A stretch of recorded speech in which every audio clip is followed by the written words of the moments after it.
Oh, double the water two, or bloom lives or losses. All right. Hello, everybody. How you guys doing today? I'm doing really good. How about you? Doing good. All right.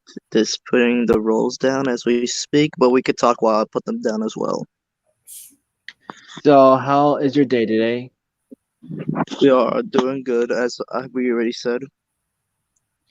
I'm just trying to find out more information about the Suicide Squad anime that's going to come out soon. Cool. All right.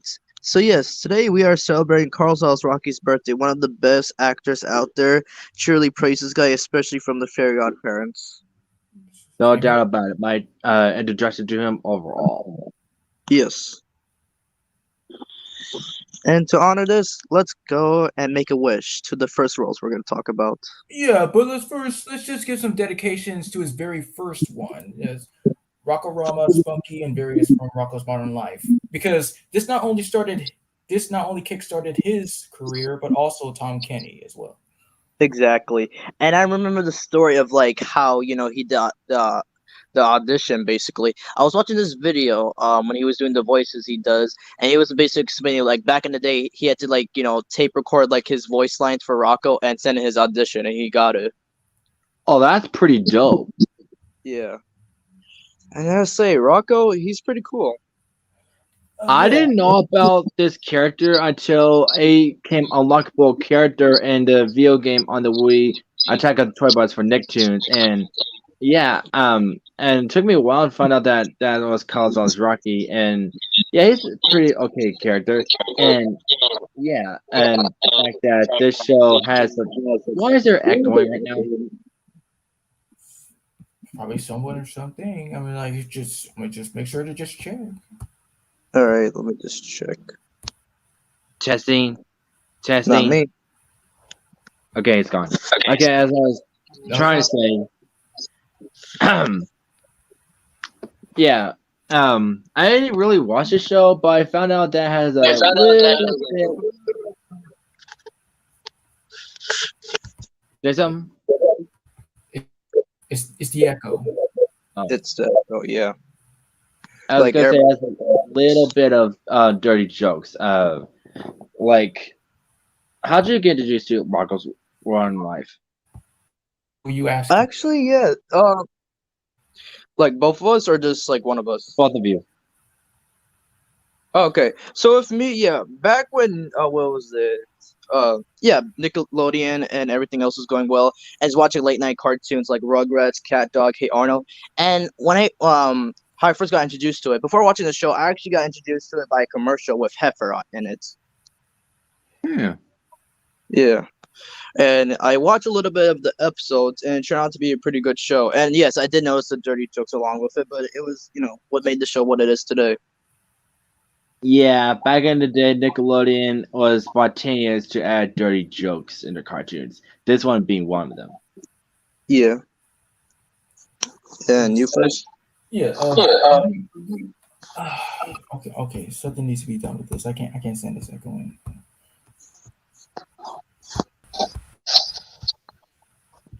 I don't even. Okay. So as I'll try to just put this out. Yeah, I finally decided to give this show a shot about seeing what it's really all about. And of course, yes, it was fascinating to know how it kickstarted the careers of Alice Rocky and Kenny as a whole. But it did turn out to be pretty well. One of the more like bizarro, crazier ones, but crazy in a good way, instead of just like we'll fall into sometimes Ren and Stimpy style. But Yeah. Rocco, yeah, he's just the kind of guy. Yes, as the title implies, that all he just wants to do is just settle down, live his life. But some crazy events might show up, and he has to find a way to just solve it. He's just like Yeah. sane man of the show. Yeah, you could say that.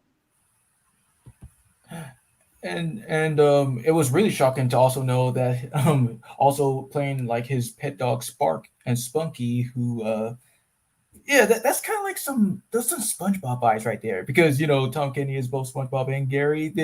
That's kind of cool. Yeah, it Yeah, that is. might have inspired him to do that. And it's funny because Steven Hillenburg worked on Rocco's Modern Life. First, Ha! Wow, that is ironic. and yeah, so as a whole, like this show was like very interesting, and I found some episodes interesting here and there. My most favorite one being Wacky Deli, where it explains the pressure, the struggle of how to make a animated series. One of the ones I watched as a kid is like, what was it? Both of the big heads planned this trip, but finding out they had to share the trip with Rocco and Heifer. Ooh, Is that the same one where they're stuck in a cabin? Yes. I saw that on Blame on Jorge, like a disturbing moments, and that was one of them. Yeah. But yeah, I gotta say, with Carlos, like yeah, later in the roles we'll explain, but yeah. So we know we have Frank Welker and Dear Belly Baker, but yeah, Carlos is like a prime example of also doing like animal noises here and there. Yeah, he did pretty swell. Yeah, and for both of them, I give them infinity. Infinity. I give him a 9 or an 8 because I'm not really too fond with the character. That's all right. That's fair enough. All right, Now now. you may wish. Yes, Mr. Crocker. Denzel Crocker. Yes, the teacher from Timmy Turner. Yeah, and it's funny because originally Mr. Crocker was not for supposed to be in this show. It was supposed to be for Butch Harmon's other show at the time, but it failed. And what was that? Don't know because there was an early design of Mr. Crocker where it was like totally different and all that. Really? Yeah. Hmm. But yeah, Denzel Crocker, yes. Going back, yes, just loves giving Timmy's F's and like believing in fairies because it's funny. As a kid, he did have fairies, Cosmo and Wanda. Which Timmy had no idea about until they went back in time and find out about Crocker's past. Yeah. And of course, yes, despite being just plain insane and believing in fairies, since of course he still retains his memory, like he's the only human that believes in fairies. He's still one of the more intelligent characters in the show, and one of the most heinous characters forever for Alazraqui and everyone else as a whole because he puts his darnness in this. Exactly. Yeah, he nails Denzel Crocker very well, especially as constantly right again shouting, "Bad our parents!" Exactly. But man, even though he has his way to hunt the fairies, you can't hate him. He's just plain hilarious. Yeah. True. Even though he has a bad tendency to like give everyone an F, more or most importantly to Timmy. I just basically explained that. Yeah, we just. But yeah, that's another running gag that he gives everyone an F. But I mean, why though? Is it because like you want to see him fail? Dude, he's just a typical mean teacher. Yeah. But yeah, other perks to Mr. Crocker is that he has a kitty named Girlfriend. Well, Yep, that Carlos also voices. oh really? Yeah. Huh. Hey, if you have something to say, then talk. Don't stop in the middle of the sentences, or someone's gonna take over. No, I was like remember the episodes because I know Crocker doesn't have like a normal cat. It's like one of those naked cats. Yeah. Oh, naked hairless cat. My mom hates those. She says they're so ugly. Ooh, Dang. No, I'm serious. She really has a bad tendency of hairless cats. I believe you. But Go on. no, I was gonna say just hates hairless cats. So let me get this straight. He named his own cat Girlfriend since he doesn't have a girlfriend. Oh yeah. I mean, what can you do? I mean, but what I like most about Crocker is how much like he was one of the main characters whose voice is kind of like evolved over time. And How you mean? oh, come on, if you listen from way back when, from season one all the way to up till now, it sounds so totally different. Yeah. Uh, yeah, a lot more episodes. Especially what was it? Did you like the group he united with Dark Laser and Foop? Yeah, just call them losers, like League of Super Evil Revenge Seekers. Not a very good name. Hmm. But like with the group, did you like him as like a whole group attack you, Timmy, or no? Well, of course, Well, I yeah. didn't even see that episode. It gave me vibes of the big superhero wish, where it was him along with Francis and Vicky as supervillains. The Crimson Chin! Wrong! Da-da-da-da-da-da-da. The Negatron! Oh, Never gets old, but yeah. But yeah, there are times where Crockett could go overpowered, especially in the first Jimmy and Timmy Power Hour. oh man, don't get me started on that. But the biggest one, of course, where he did almost manage to rule the world was Abracatastrophe. That was that was epic. And I know, because he had that battle suit and everything. Yeah. this was just during a time where Fear Parents had like the most awesome specials ever at during the time. Oh yeah, no doubt. And like anything else more? Oh wait, he's muted. No, I was muted for something, but nothing else. This is Crocker's is iconic for Fair Parents. I give him affinity. Infinity. No doubt. It was because of this show got me introduced to Alazraqui. And now Yeah. we move on to his mother, Dolores Day Crocker, also surprisingly voiced by Carlos. This shocked me as it growing up because the whole time I thought it was a woman, but turns out it was a Crocker's voice actor. That just wowed me. Denzel. And yeah, she just wants to have like a good relationship with her son, but always does it nice. But what can you say? She's just trying to be a caring mother. Yeah. Even going lengths to put a red dress on him. Well, this make him pretty though. Look, she only did that to use as a model in order for her to fit it. Well, yeah. Oh, the times have gone. But yeah, for her, I give her a 10 out of 10. It was just shocking. I I agree. give her affinity because I thought she was an interesting character. All right. Next up, the spicy salsa man, Juandissimo. Yep. And let's just say he's an old lover for Wanda. Ex-boyfriend, just say that. Yeah. Well, there's also more to that. There might be theories that he might be the father of Poof. But here's the thing, though. Cosmo's the one who gave birth, so that means they had it. No, I'm not gonna say. Oh, okay, yeah. Don't even go. Well, here's the thing, though. Poof has purple irises, so that's why there's a theory about Juan Hisimo. Juan. Shut up. Yeah. Shut up. That's a mispronunciation on my part. Juandissimo. But yeah. What made it more interesting that he became a fairy godparent to Remy? Yeah. Remy. Yeah, the rich kid. His parents are never around to be with him, and that's why he has Juandissimo. Yeah. Oh, all right, I see. I love it. One episode, I don't know if it has something to do with Crocker or what, but he starts like brushing his teeth and filling it with mouthwash. Remember that episode? Yes, like he only. Oh wait, I'm sorry, Blitz. But in that one episode where Crocker turns himself into some kind of monster to catch the fairies, he only did that because, he said like he's got like bad breath or something. All right, so thank you for clarifying. It was Crocker. So I was just making sure. But go ahead, Blitz. I was about to say, you remember that episode where Timmy invited all the fairies to like have a play date with Poof, and they all turned into babies? Yeah, they did. Dang. Yeah, that was a pretty interesting episode. How they turned to babies? Did Poof turn into babies? Timmy did. No. Yeah. Oh. And then Cosmo turned himself and wanted to babies afterwards. Uh-huh.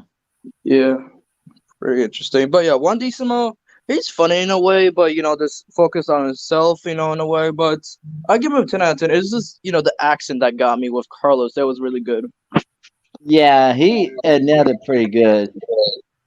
Yes, do you think he's sexy? And now for Tinkerbird. Goldberg. Hey, Turner. Yeah. Shut up, Nickelberg. Yes, it's like yeah, with Homer and Ned, and then we have Mr. Turner and Dinkelberg. Yeah, pretty cool. Yeah, with Carlos' performances, yeah, he played him as a nice guy, and there was even this one episode where he pretended to be evil, just to make Mr. Turner happy. Oh yeah, that episode is very memorable. Yeah, but it shocked me to find out that him and Mrs. Turner actually dated in the past. Oh dang. Is that one of the reasons why they hated him No, so much? okay. Here's what happened. Okay, yes, like in like a one in that time travel episode that we mentioned for Mr. Crocker, when Crocker was given like his speech about like what he planned to do, like no one believed him about his fairy obsession and everything. So, this German scientist he awarded Dinkelberg some like some money, which causes him to be rich, and he says, "And we're through," and that's what caused Mr. and Mrs. Turner to get married eventually. Yeah. Whoa. But I gotta say, even though the running gag with Dinkelberg and everything, he's just a nice guy. I give him a 10 out of 10. Me too. 9. All right, now we have the mayor of Dimsdale. Yeah, and comes of that is his pet Chompy the goat. Yeah, Carl's voicing both of them, and I find the relationship as like a whole funny. Well, except that one episode where Vicky took over as mayor and showing the pictures to like Chompy that he was eating goat.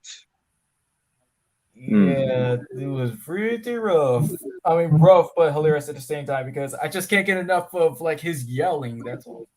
Yeah, but with both of them, I give them both infinity. It was just less funny. Infinity too. Yeah. I wish we knew his real name though. Who knows? All right, next up we have Grandpa Vlad. Yes, the grandfather of Timmy.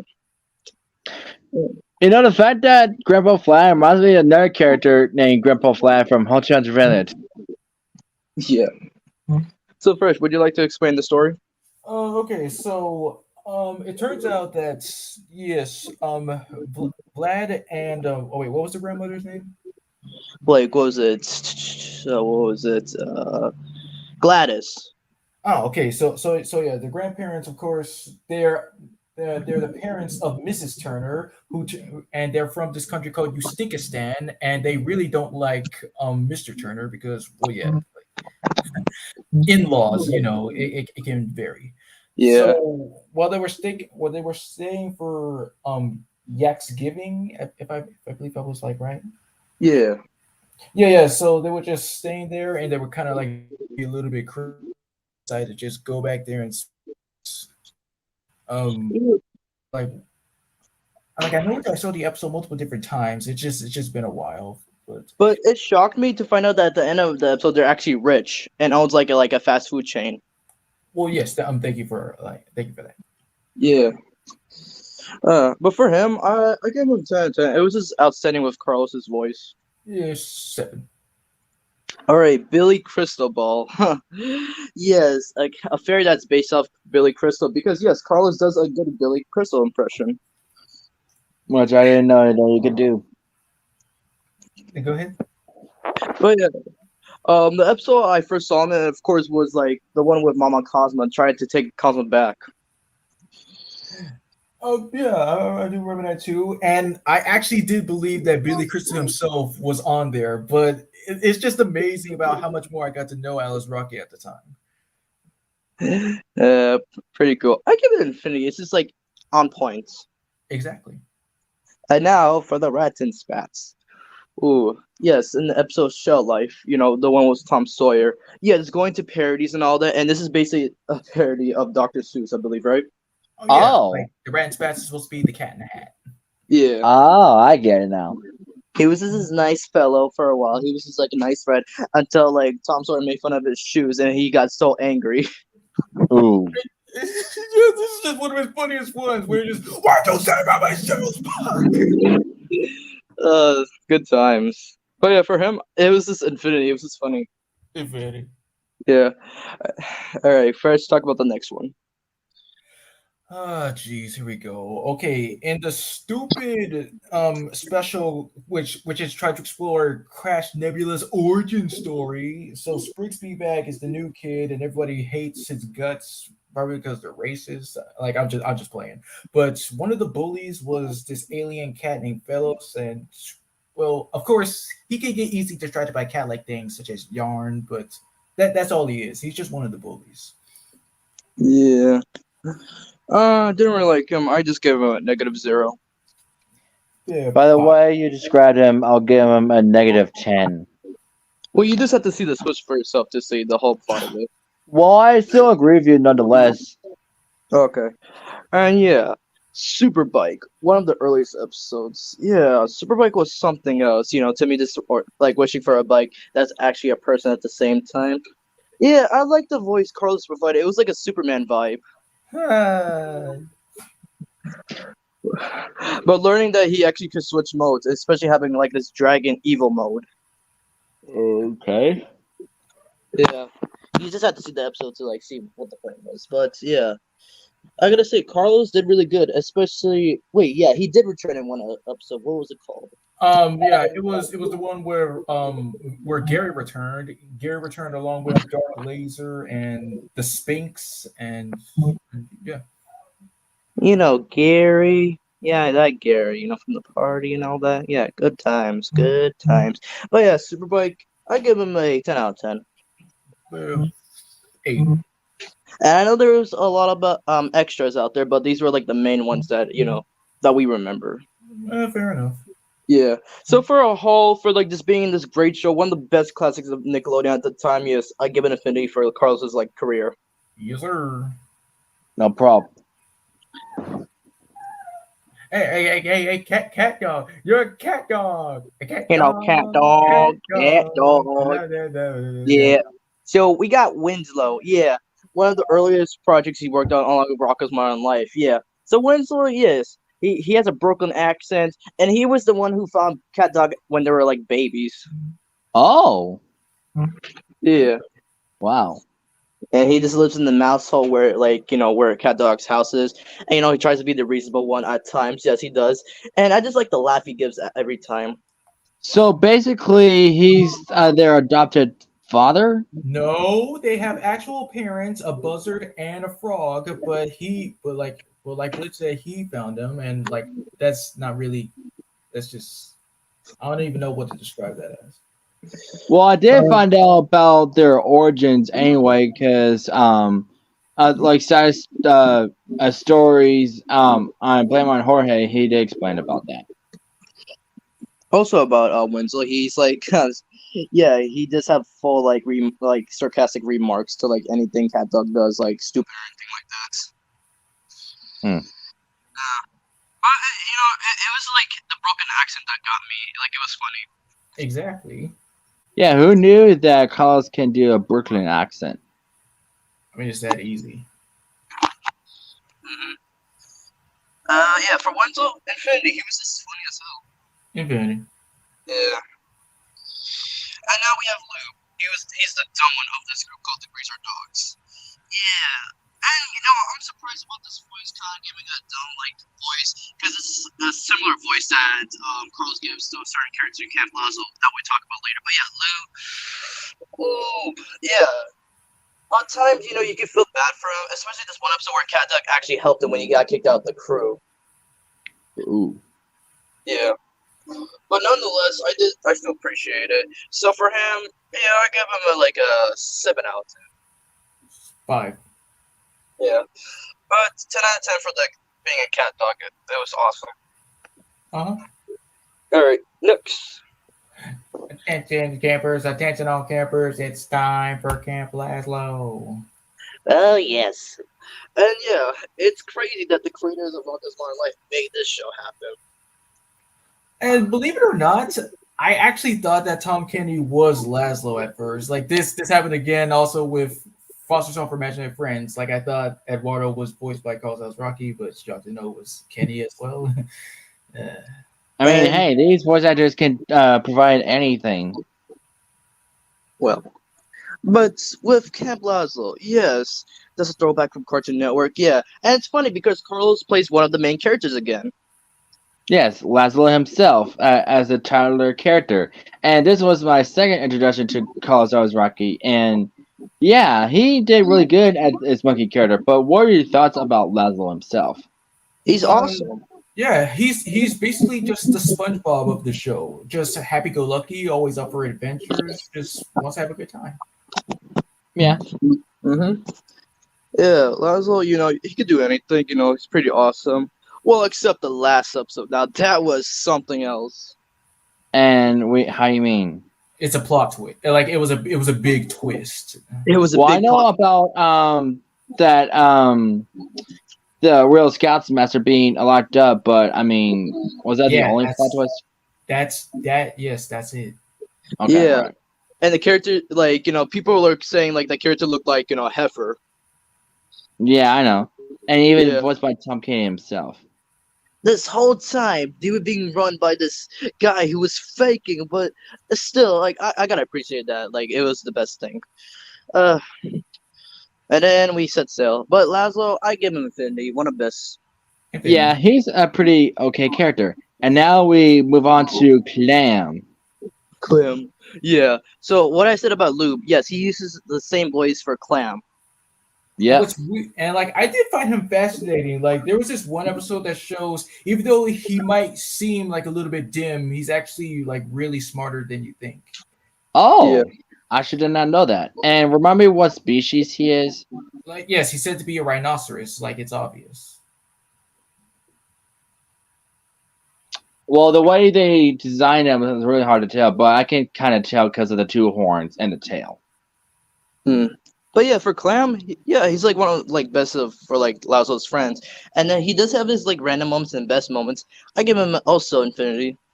Me too. And remember, he developed a crush on Gretchen. Yeah. Yes. Man. Next up, Fresh, would you like to talk about the chef? Chef McNewsley, he's okay. Like just works as the cafeteria chef and just have his moments where he could either have a good day or have a bad day, depending. I guess that's who he is.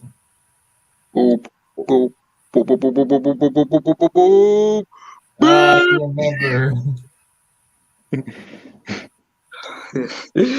Good times. But for Camp Laszlo, yeah, I gotta give it Infinity. It was like one of the best. Oh yeah, no doubt. I wish they did reruns, but of course, since Cartoon Network Studios now shut down. Yeah, I did hear about that. That was so sad.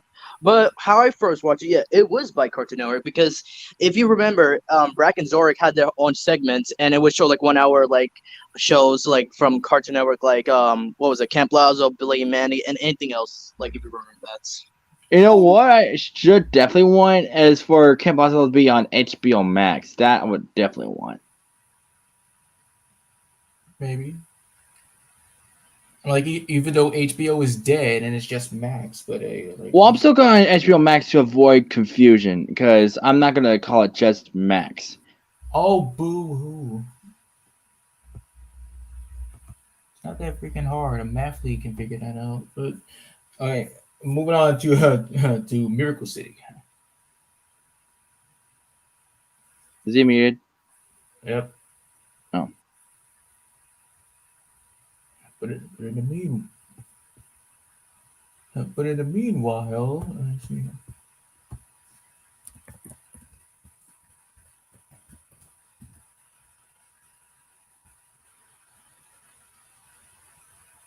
Ah, no.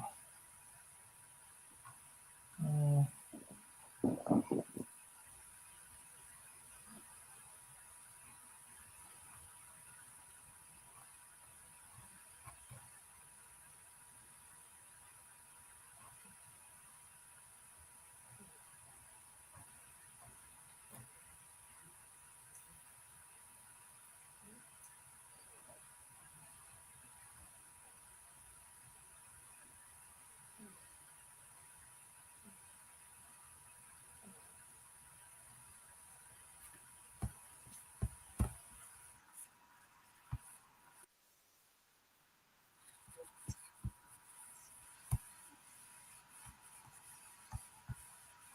as personal All to right, I'm back. something Oh, I've made. well, that was It was a short-lived. way Alright. to tap into Oh, speaking of pictures. Barbie, I saw another TMNT trailer this morning. Have you? Yeah, but it was not like a trailer for like the movie. It was like a stop motion kind of thing. Mm. Yeah, so it was basically showing the turtles, and they were like in the sewers, and they were looking up, and it showed like the Barbie universe. Oh Oh, god. you saw that too? I only saw the thumbnail. Yeah, I saw the whole thing. Yeah, but it was pretty interesting, nonetheless. But they were just wondering how do they like afford like these houses, cars, and everything. Like turtles were like questioning themselves. You know. Okay, next up, yes. Yeah, this has to be one of my favorite characters by Carlos by far, top one, Puma Loco. And I do as well. Despite being like one of the best supervillains, he's still a caring grandfather and father as a whole, and one of the most comedic characters in the whole show. I Yeah, used to have. I think I still do have a McDonald's toy of him, where like you can press a button and it spins his hat. Oh, cool. Whoa, why do I feel like I remember something like that? Oh, But cool. what's cool about him that his hat turns into his robot suit. Exactly. Puma Loco. Yeah, it was just like the voice overall was like, Carlos is going all out with this character. I like it. It's 100% ham, and that's good enough for us. Yeah. But one of my favorite moments is like what you call it? What was it? That White Panther spit like something like some liquid at him. He was like, "You will pay for my dry cleaning," of course. It was coffee. Yeah. But yeah, I do have to agree with your statements. I give him Infinity. 10 out of Yes. 10. All right, fresh. Next one. Viva Bangalores with Senor Chappie, the pet parrot of the show, and he seems to have some beef with Manny because he threw out his girlfriend, which is some feather duster, and Oh, wait, he fell in love with Feather Duster? Oh my god. well, because like he's said to be not very so bright, and his favorite food is earwax, and yeah, he's just a little bit local. Jesus. If ever his Ewoks. But again, it was great talent. For him, I give him a 8 out of 10. 7. All right, first talk about the vice principal. Vice Principal Chakal. One of the many things, and I gotta say, even though this is another one of his best and hammy comedic characters, the one thing that just really envies me in a good way, not a bad way, is just how people can pull off certain things, like rolling their R's and stuff. I just like when he like does that when he shouts Rivera, like it's. Oh, I know what you're talking about. Yeah, yeah, I do like Yeah. that too. Just like that. Thanks, Christian. Well, Yeah. I just gargle like I'm gargling food, or like what Chewbacca does. So I don't know Yeah. how it's actually done. I don't know if it's like vibrate evil or what, but that's how I actually roll R's. Well, with me, how I learned how to do that kind of thing, like how you just did a Christian, I learned it from the Pokemon Palpitoad. Of course, Palpitoad. Exactly. See, that's where I learned it too. But yeah, with the vice principal, yeah, just hating like Manny and Frida, and he was like, if you're late again, what was it, getting suspended from school, or, like expelled. Well, yes, they will be expelled, but it's their parents that decide what would their fates be. Yeah. Oh, is that so? Yeah, I mean, like when usually it comes to stuff like this, it just gets fudged up. Yeah. Huh. Yeah. I just prefer the old principal. Like he was so nice. He was voiced by Eric Bauza.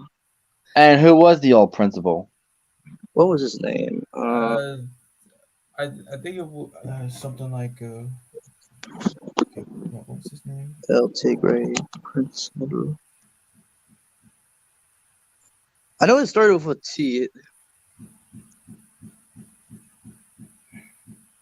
Tornino, I believe it was. Yeah, I guess so. Yeah.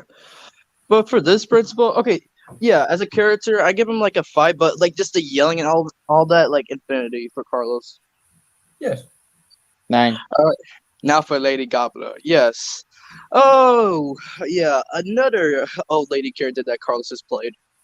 Yeah, he has a plethora of elderly characters. He has voice, but we'll talk about that in a little while. But talk about Gobbler here. What's your thoughts about her?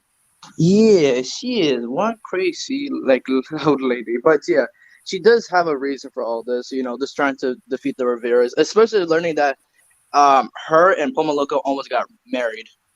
Oh, wow. So that means Goblin would have been White Pantera's mother then. What Yeah. mother-in-law, Dodo? Hmm. Anyway, Yeah. First, your opinion? Yes, I did find her fascinating to be like one of the members of the Flock of Fury. Yeah, they're one of the best villains in the show, and I like it's just like this is just Spanish Dolores. It's hilarious. Yes. I give her like infinity. It's just like again, such great talent. No one to blame you.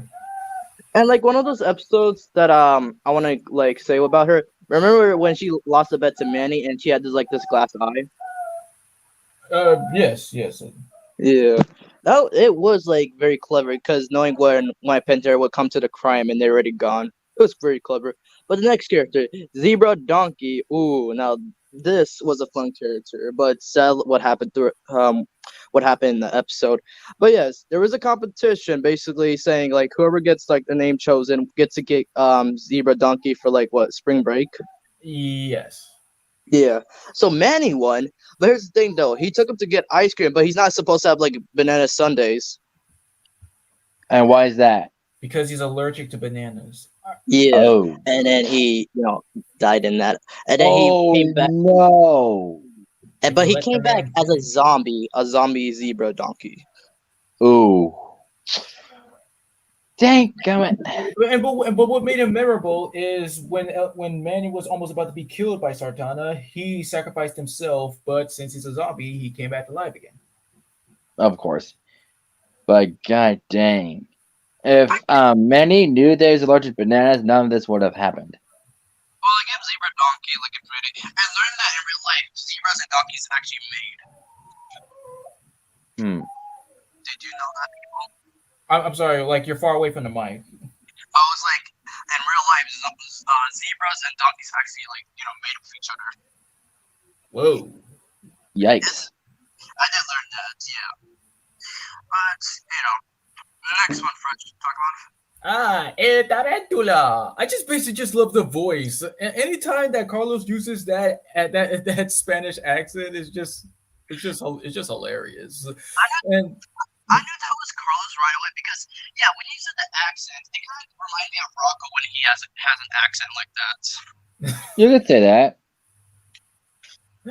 oh my god, yeah. Now that you say that, but overall, like the one thing I just find cool about this character is how like spider-like he is. Yeah, and of course there were two other characters along with him that were voiced by Charlie Adler and Jack Angel. Oh, Jack Angel was in this show? I didn't know that. Yeah. What was it? Wow. Commander Chaos or something? Comrade. Oh yeah. And what was Charlie Adler's character again? Yeah, Mano Negra. Yeah. What I gotta say, I give this character 10 out of 9. 10. But this for a whole, well, Carlos did do the Fairy Prince. This has to be like the second best show he has done, like for like doing a lot of voices.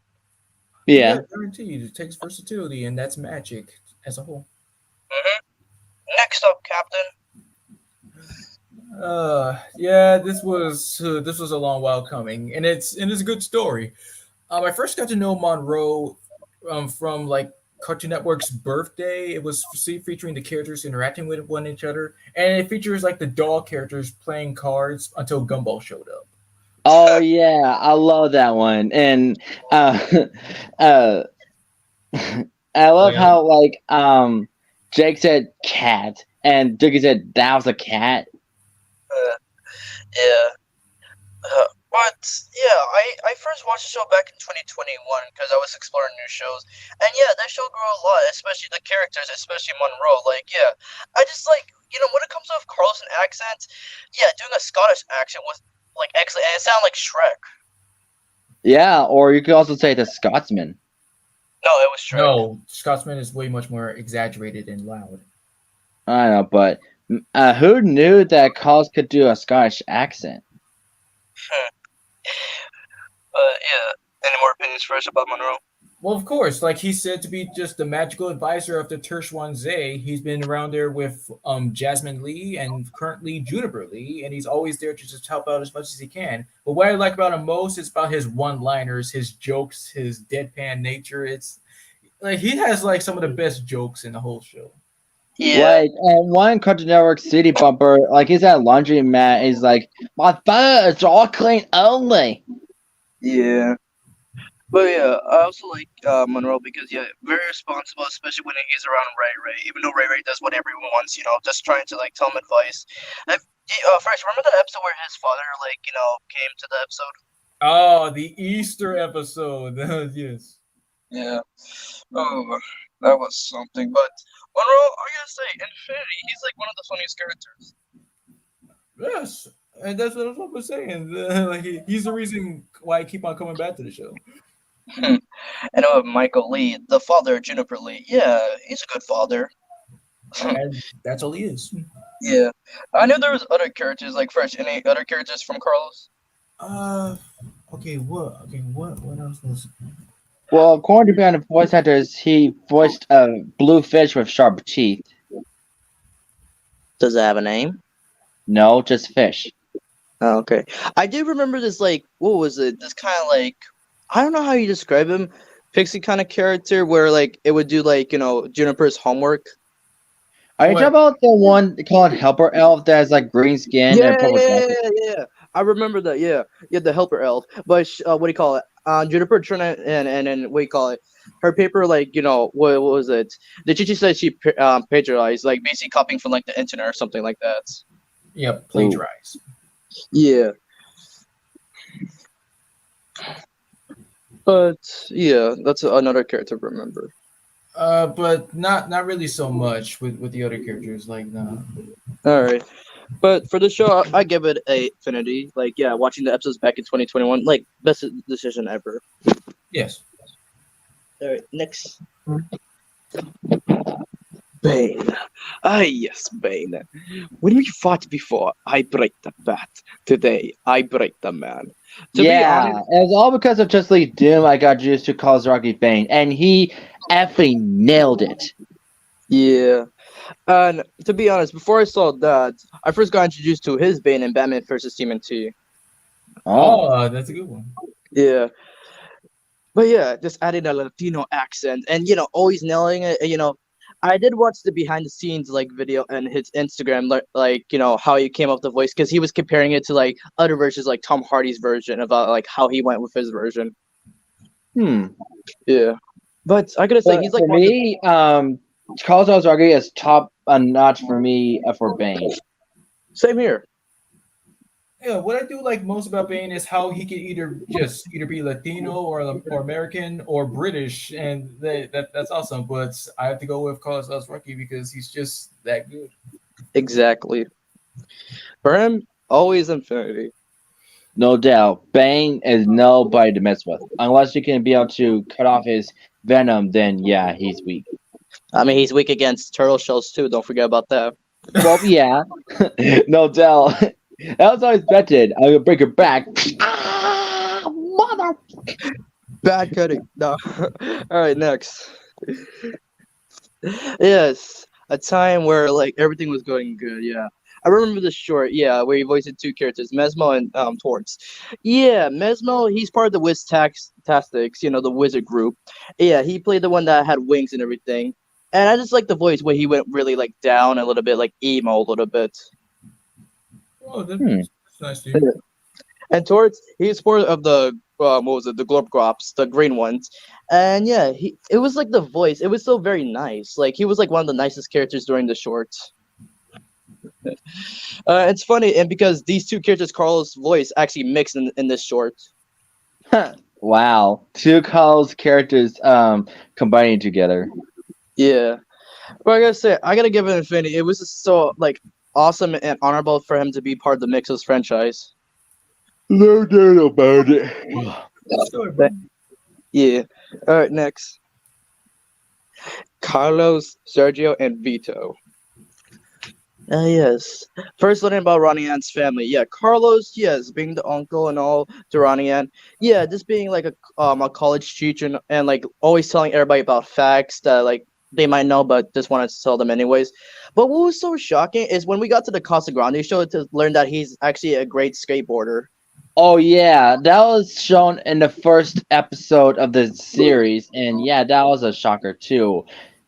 And fortunately, during his stunts, he actually like injured his leg, and because he was supposed to do an art show, and he tried to hide it up, but they made up for it by using a pogo stick. Yes, sir.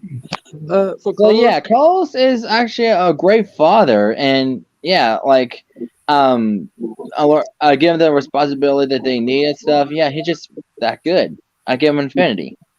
exactly. But now going to like Carlos's top character, Sergio. God damn, this character is funny as hell. And he's a bit of a con man. He's a con man, troublemaker, everything, but he's mostly attached to Bobby. And he's surprisingly older than all the rest, because like I saw his fandom, he's like in his 50s or such, because he's been around with Abuelita since her youth, so he might be older than he looks. Mm-hmm. And the way he is done his voice reminds me of Deep Bradley Baker's Astrodactyl from Batman Universe.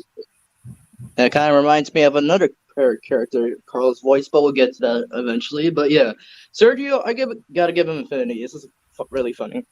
It's a bit mixed with me. I mean, I have no disrespect to how he voiced Sergio, but I just don't like his character that much because he's kind of a yeah. So I'll give him a 7/5. I see. Next up, Vito. Yeah, a regular customer. Yeah, do you remember Vito? Of course I do. He is like that kind of guy. Like, oh, forget about it. Yeah, I'm walking here kind of guy. yeah. Like he has to be like one of the best customers, even though there was that one episode there was a new like big like supermarket thing and like he started going there, but at the end of the episode, what was it that he wants to come back because everything they had was in the store. Yeah, true. And I do know that he has dogs that are like part of the mafia. Yeah, one of them being Buttercup. Mm-hmm. But Vito, I'm gonna hand it with Carlos. Just like doing like inspiration impressions. Like, yeah, it was awesome. I'm gonna give it a 10 out of 10. Yeah. And there's one character you didn't add that part of this breakfast bot.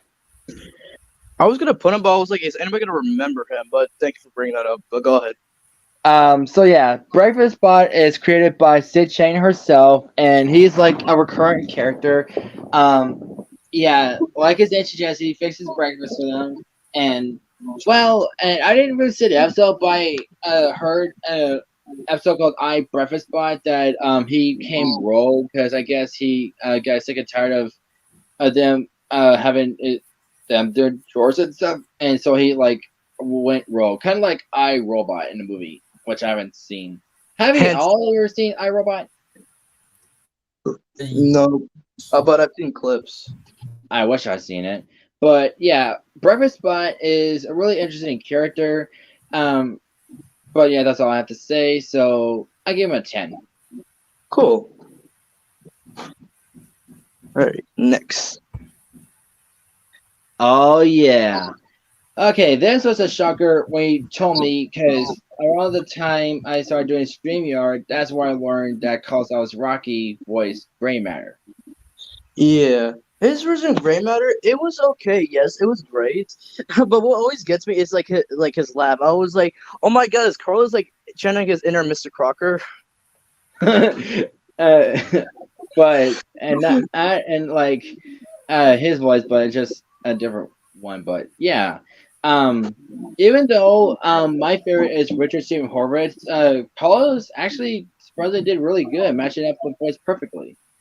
Yeah. But I gotta say, what was more surprising about like Benton Race Against Time? Like half the cast is from the Fair Odd Parents. Yes, Carlos Alazraqui, Darren Norris. D. Bradley Baker. Thank you, D. Bradley Baker. What else is there? Well, yeah, I did say half the cast. Okay. Yeah, but for his version of Grey Matter, I gotta give it 10 out of 10. No doubt. All right, talk about Rad. Okay, it was because of him. I was the reason okay. Even though I got used to Carlos and appearance in other shows, but this was the reason I like Carlos Alazraqui as a voice actor because the way he performed as Rat Duzman, it's just really good. And believe it or not, Fresh, his full name is actually Rat Prophet Trouble Danger Duzman. So yeah, he's had a lot of middle names, but he's basically the Rocket Raccoon of Ben 10. He does not like being called a duck. Like a rocket cannot be like called raccoon, and he has a lot of weapons, so he's basically a trigger happy. Yep. And in one episode, Rad Master Party, they need a part to fix their ship on Anar Transo, but Ben stupidly started like tossing it around his hand and dropped it.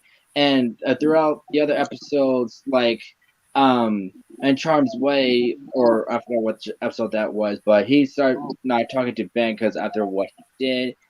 But yeah, Rad's still okay character. I still think he's pretty cool. I give him an infinity. Same here. He's pretty badass. And now for his AI, Pixie. And uh the way he performs as her, it's basically like alien gibberish, but Rad can actually understand her. And don't forget about Grey Matter. Oh yeah, that's right. Because apparently Alvin can understand Pixie's language, which is pretty dope. Mm-hmm.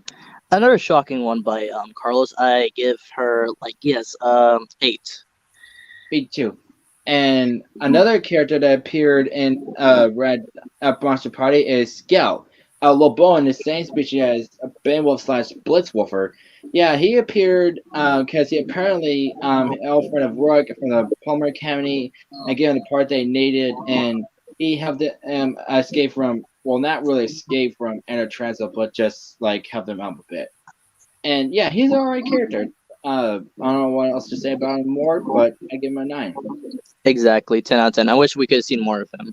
Yeah, and one more character he voiced, and another old lady character he voiced. Well, it's just old woman in the episode. And what was it? Oh yeah, Siga dos Santos. And that one, Kai was trying to talk to an old woman about the temple of the sky, and yeah, that was immediately Carlos Alazraqui. Just speaking in Spanish. Mm-hmm. A cucaracha, a cucaracha. Yeah, that was a good episode. And now we go to Yeah. the Benton reboot roles. I'm sorry. Now we go to the Benton reboot roles that he played. Oh boy, here we go. Minotaur, yeah. So remember that former episode where Dr. Animal were like making He this like doesn't, mutant? and that's where Ben was stuck as Stinkfly. Yeah.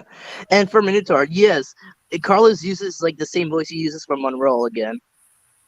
Huh. That's Scottish. Yes. And then for Chinzilla, like just doing the animal noises, but it was pretty cool to see him back in the Ben 10 franchise. yeah. I actually forgot that he was in Ben 10 reboot until you mentioned it, and because I didn't really hear Monroe's voice that well, I wouldn't even recognize it. It was Paul's doing that voice for Mimi Tar. Yep. But But for the overall, franchises, for Carlos and the Ben 10 franchise, easy infinity. exactly. And Fred said he'll be back. Okay. Okay, this is going well. Yeah. I went all out with this, so like, we don't run out roles. Hmm.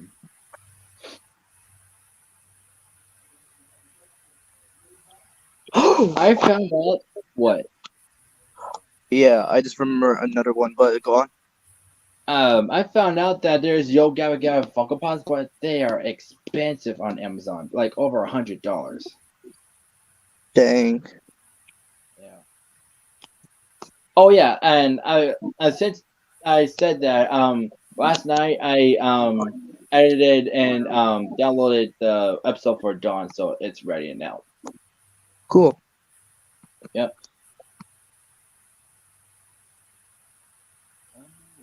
Far from home.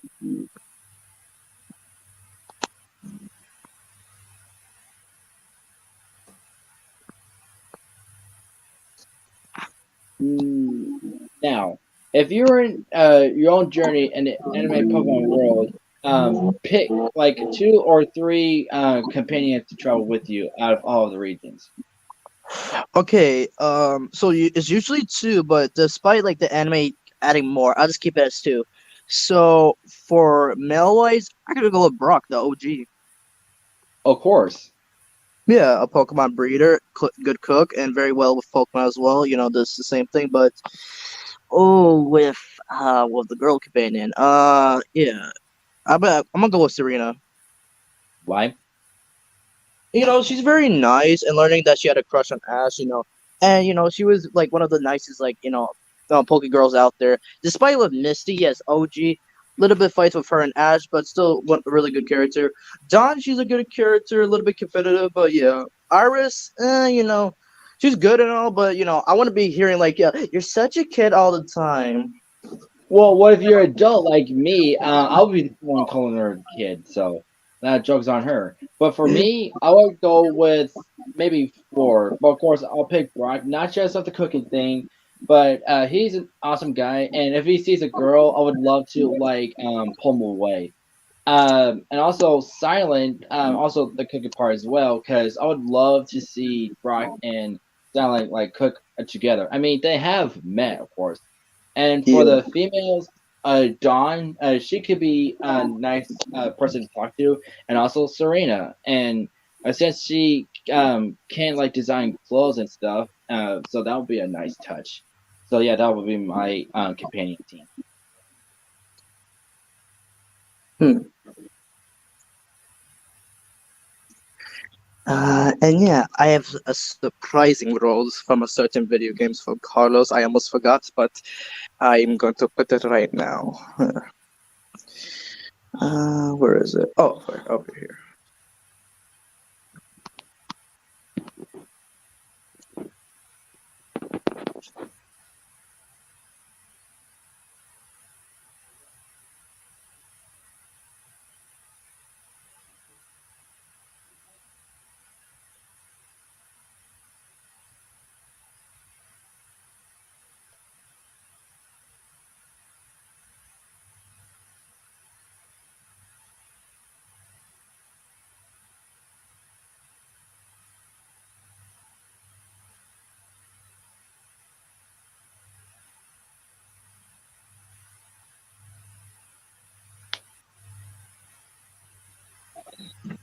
I just put his new roles down here. Well, I can't see them right now until fresh. I'm back. Hey, I know you. You're from Johnny Test. That's right. Oh, so you did. Okay, so anyway, so Oh yes, a great time. You know. Uh, how well? Yes, Walden. Yes, a smart Australian bear. How can you explain it? I thought it was a wombat. He's a bear. Oh, because like yeah, this is what kind of like shocked me because here or there people can't really decide on what he is, but it's still just fascinating that all this time he portrayed him with an Australian accent. I was like, you sure that's Australian? Because it sounds like British to me. Yeah, it Uh, definitely does sound British. but I gotta say, you know, he has to be one of Carlos's like best roles, like even smarter roles, and he's just very nice. Yeah, Oh yeah, whatever. no doubt. Mm-hmm. Uh, okay, with Chef Fritz, you wanna go first? Oh, whoa! What about Earl? Oh, okay, then okay, my fault. I Earl. mean, like Earl's just yeah, he's just what like he's a decent fun character. I just mainly like the voice. It kind of like reminds me of the squeaky voice team from The Simpsons. Oh, I know. Yeah, yeah, that's a good person. Yeah, good one. Yeah. Yeah, he's like a running gag. What does he say when he passes by? What, dude? You're probably thinking about the kooky kid voiced by Grey Delisle. Oh, okay. Yeah, my fault. But Earl is just a fun-loving kid. That's all I like. Really have to say. Exactly. Now with Chef Fritz, yeah, making good like meals and everything, and a really nice character as well. And and Yeah, nothing more to sugarcoat that. And the same goes for Moo Moo. Just that one time when he taught, Moo like, moo. Who want to join a gang of cows? I see what you did. But yeah, this is a great magician. And then yeah, like one of like the surprising ones while growing up. Oh yeah, Omen and Grumpus. Yeah, the Christmas episode takes me back. Yeah, the Christmas episode, but for me, it was like that one episode when Whoopsie has to focus to deliver a package to him. Hmm. Let's see. Was there any other characters you remember for Wawa Wubsy for Carlos? I believe that he was what was it? The the silly Saurus, he Yeah, goes yeah, hooty yeah, yeah, hooty yeah. hoo. Yeah, I know what you're talking about. Yeah, it was really clever. But for his roles in Wawa Wubsy, always memorable. One of my favorite Nick Jr. shows as a kid. Perfect. Excelente. Yeah. Yeah. Like, hey, SpongeBob. I just love how he does like the thing. You know which one I'm talking about, right? You just Yeah, I know. Oh my god, Yeah, that was perfect, Fresh. yeah, I try. yeah. We can't forget about that one time he tried to put a coin slot in mystery. I can't find a coin slot. Here it is. Oh Yeah, no. yeah. Yeah, Scooter, he's a cool character. I give him a 10 out of 10. Infinity, he's an iconic character. I Yeah. just like the voice in general. Squire, can you just do? Oh. Squire. This being the assistant of King Neptune. But I feel bad for him because he gets picked on a lot, especially getting bonked on the head with Neptune's staff. But it was still a good voice. Mm-hmm. Yeah. It took me a long time to find out that that was Carlos Alazraqui. And another shocker to find out that the clock itself was also Carlos too.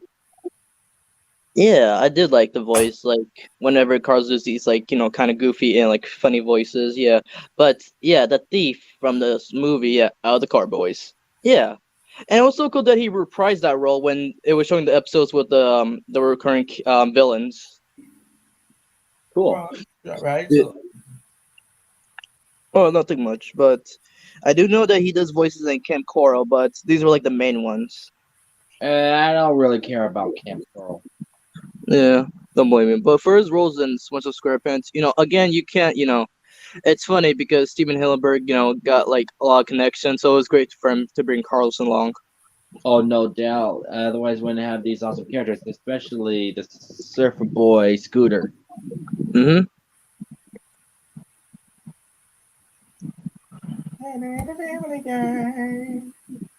Peter, what are you doing? oh, Yeah. go ahead. No, it's alright. But it was okay. So yeah, before Peter works at the brewery, he used to work at a toy company, just making toys and everything. And fun fact, before Carlos took the role in the pilot, it was originally Butch Hartman. Yeah. Huh.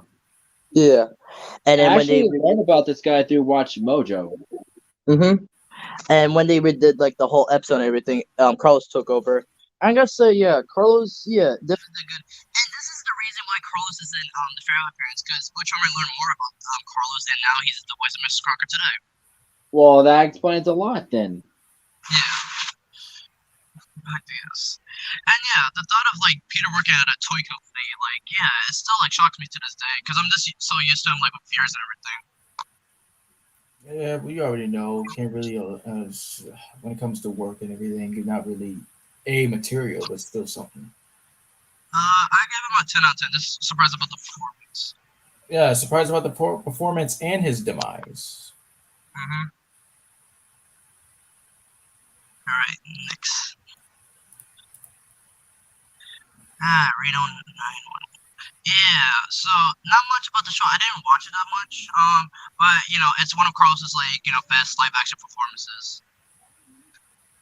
Yeah, it was shocking to see him like on TV as well. Yeah, I only saw one episode of the show. It was an MTV, and I just saw him, and it's just like how funny he plays like this kind of cop character, and this like the voice he provides like for himself. Yeah, saw some clips here and there, some promos when I was making this episode. It was fascinating. I'm sure that he gives his all in the show. Yeah, and it's surprising that he came back as the role back in 2021 when they did the movie. Pretty sweet. Yeah. All right, next. Yes. This is a shocker. He wasn't the original voice of this teacher, but how I first got introduced to this character, yeah, Mr. Moser.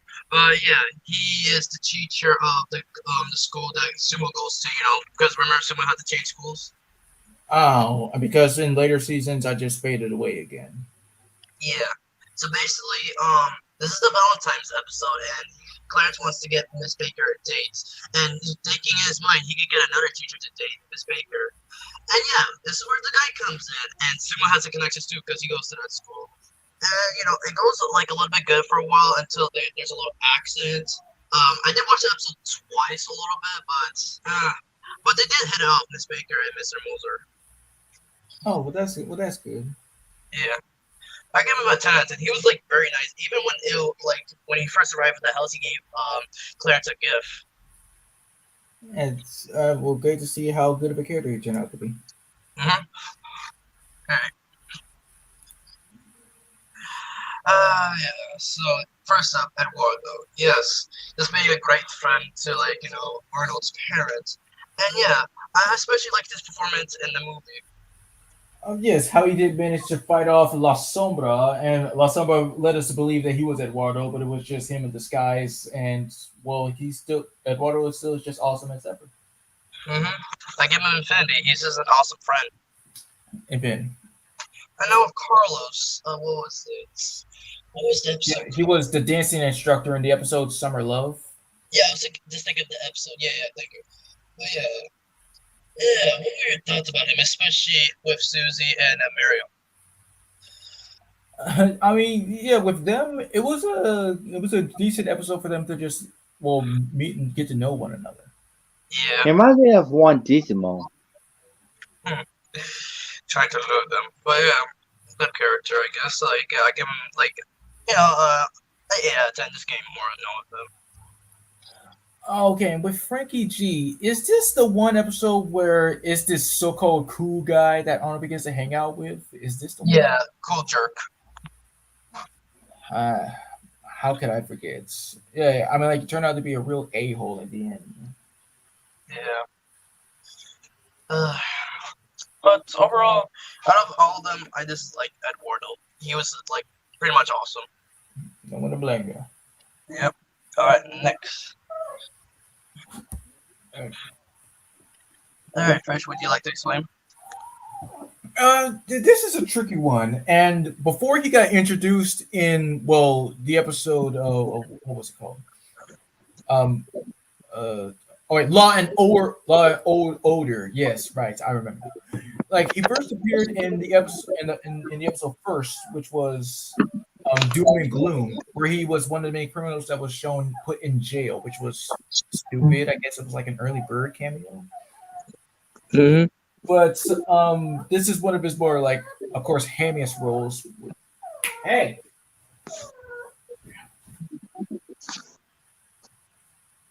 So he's said to be, of course, a diabolical bug villain who stinks, and because of his odor, the people of Metropolis kicked him out of town. But the chief said he was told to take a bath, but he made a big stink about it and left to plot his revenge on the world. Pretty much, and he does have a pig assistant. Yeah, who just is not really good at being evil. Because he's just straight up nice.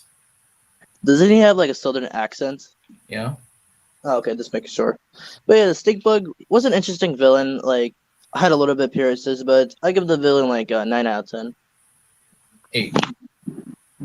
All right.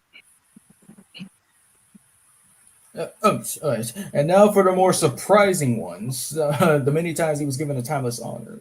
Mike Wazowski. Yeah, he's been the voice of him in video games ever since. Yeah, video games and other media as well. And when I say other media, it's surprising because he actually did the Japanese dub when he went to Japan to record his lines for Mike. What? Really? Yeah, he learned how to speak Japanese and he did the That. line. Yeah, learning how to speak Japanese and just doing the lines in Mike's voice, and it was pretty awesome. Yeah, I learned that he voiced Mike in Disney Infinity. But yeah, whenever like there's a time with Mike Wazowski, he always does it for like the games and everything. And it's funny because in Monsters at Work, of course, Billy Crystal returns, but he also does voices for the show on Carlos Alazraqui. Oh, that's good too. Yeah. Yeah, but for Mike, I give him like Infinity. It's just like really spot on, and this led to his like voicing the character Billy Crystal from the Fair Odd Parents. Yeah, that explains a lot. All right, Crash Bandicoot. Go ahead, Fresh. Yeah, this was shocking. I first saw this in a top 10 Crash Bandicoot characters from Watch Mojo, and then when I saw like much more of the video, it was really shocking to know like before anyone could give Crash full sentences that was Carlos. And excuse me. Okay, but yeah, to continue off, first his version of Crash Bandicoot, yeah, just give him more lines and everything. I mean, despite what Jess Arnell like just doing those sounds and everything, I don't mind that. But when it comes to this, especially when they gave him an Australian accent and Skylar's Academy, it is just surprising. And Oh yeah, yeah. like that's what kind of like interests me more of this series. Yeah, but for his version of Crash, I give him a 10 out of 10. He did really good. Oh hey, Blitz, did you add that one Skylander he voiced? Wait, you mean one? You mean three? 3? I thought he only voiced one, being hot dog. Look in the chat, then you'll see. All right, hang on a minute. Yeah, but if you give it away, then it defeats the purpose. Yeah, I mean, when I'm you not react, gonna speak him out. Oh, kind of like that one that happened in Ratatouille. Ratatouille. Ta ta ta ta. But anyway, like move on to one of his OG roles. Yes, being the OG voice of Spiral the Dragon.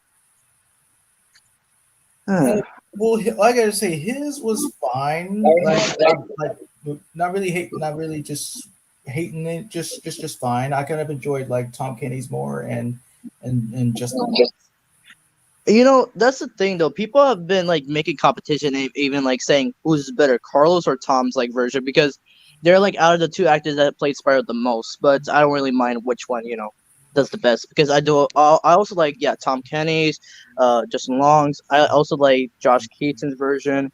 A little bit Matt Mercer's, but yeah, Spiral was a cool character. I What about prefer this Tom one? Kenny as the top one. Cool. Yeah, I give him a 10 out of 10. Infinity. And it was even more like cool when Carlos did this Instagram video with Charles Martinet when he was saying the original voice of Spyro with the with Mario. Noise. Yeah. Taco Bell, the Chihuahua. Yeah, Taco Bell commercials, especially with the Taco Bell. Yeah, Chihuahua. Yeah, you remember those commercials? Yeah. I've never seen them, but I heard they removed them for some reson. Because the Chihuahua that in the commercials sadly passed away. Oh no! Yeah, it was really sad. But with Carl's voice, like voice dubbing for like the Chihuahua the whole time, it was really cool and convincing to buy Taco Bell. Well, yeah, it is. Like it was, even though it's like just still sad. It's just still like interesting, and to know that I was like, oh, okay, this is like the cross dressing voice is just it's passable, but I guess was something. I give him a affinity just to honor. Her I like agree. All right, next. All right, go ahead, Christian. Okay. Well, what I know about Ace the Kid, like he reminds me of number one because the way his design, because saying sunglasses, name, head shaving stuff, that's just pretty wow.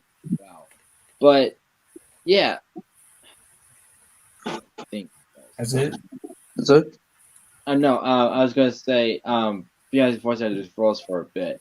But Guess I always saw episode one time, and I remember there's like this race episode that involves with kind of like water rafts, but their own way and stuff. But he's just like some kind of chill character, but he's pretty all right. But that's all I have to say. Cool. Now, Yeah. who's how about two by four? He appeared in the episode. What was it? Operation Science. If you remember that episode, yeah. I don't. Oh, okay. I just put it in just in case if somebody remembered. Like he was like one of the scientist kids that were just helping out. But Oh, I see. yeah, with Ace, yeah, a little bit complicated there. He is kind of a cool character, a little bit, but I give him a 7. Okay.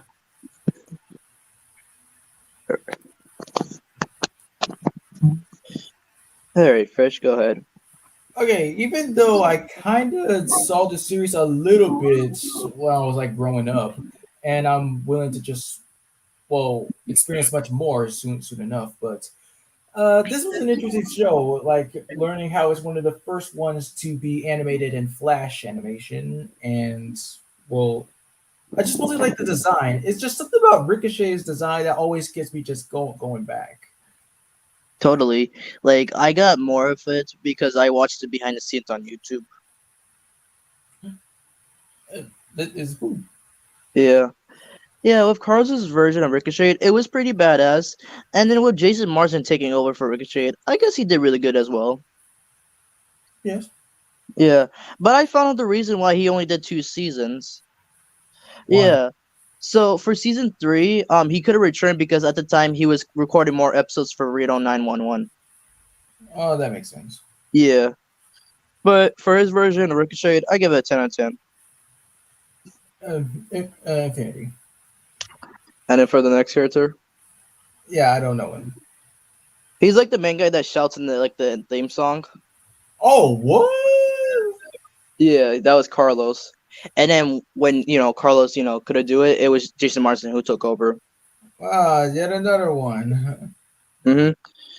But still, with when Carlos does like this kind of Latino like / Hispanic like kind of shows, he always nails it. Yeah, they're basically the same thing, but yes. Yeah, that's it. And we'll just wait for Christian. What was it again?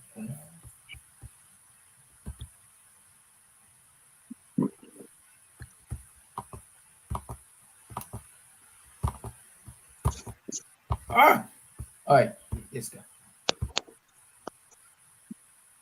Oh yes, and and that first time when he went away, I was just trying to find him in his stand-up days, especially in this one where I remember he was impersonating Steve Irwin, and he was like, "We're in a hunt for supermodels, but be careful because none of these big sits have eaten in a week." And I was like, that was the funniest thing I've ever heard. Remember when he was reading what was it? He was doing the podcast with Butch Harmon, and remember he was reading a Dr. Seuss book. Oh yes, okay, yeah, okay. Let's try to find that. Especially with "Oh You, My Mother," I just like it when people just comment whatever like people say. Mm-hmm. Oh, it's right there. Hey everyone, this is Butch Harmon. Thanks for tuning in to Speech Bubble. I've got an amazing guest with me. He knows Timmy Turner very well.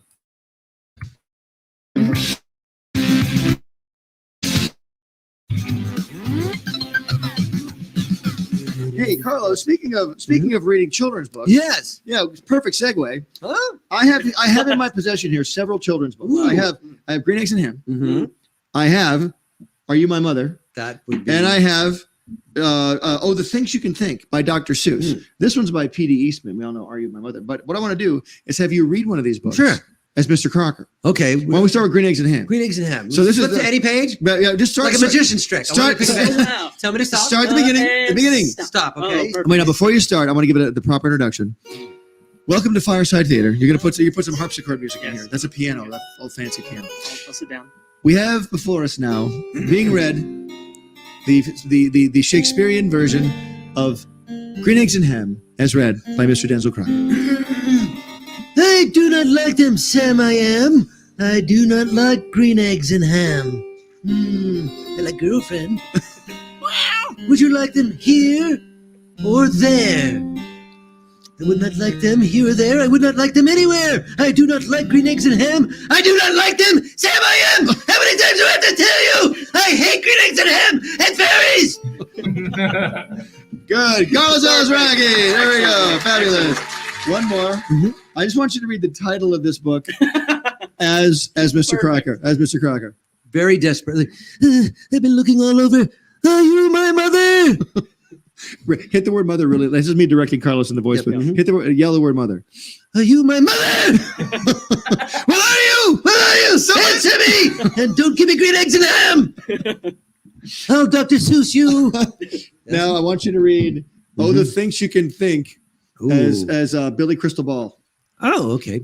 Look, do Billy Crystal Ball and then go into Wandissimo How about Magnifico. every sentence change voices? So go into Rocco, go into Crocker. Oh, Mr. Go Wandissimo, Yeah. do Dinkelberg. We'll do pages or sentences. Just do just every sentence, change voice. But it's the things you can think. You can think up some birds. That's what you can do. You can think about yellow. Or think about blue. You can think about red. You can think about pink. Two more sentences. You can think of a horse. The things you can think. Let's end with Crocker. Oh, the things you can think of. If only you try. If you try, you can think of a guff going by. Perfect. Excellent. That's all. Oh, it's Alazraqui.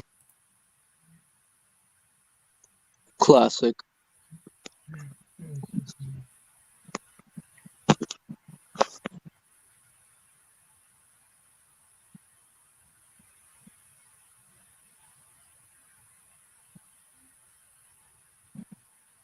Oh, right. So that's what I did.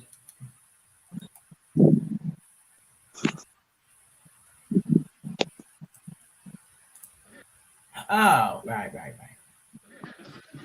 It was crazy though. That commercial caught on, and people wanted to know, can you have your dog? Is it going to live forever? That's better there. It may, however, get me out of a dangerous hostage situation on an airplane in the future. Everybody will die tonight. There are no exceptions. Why are you standing? I don't know if you know this. You get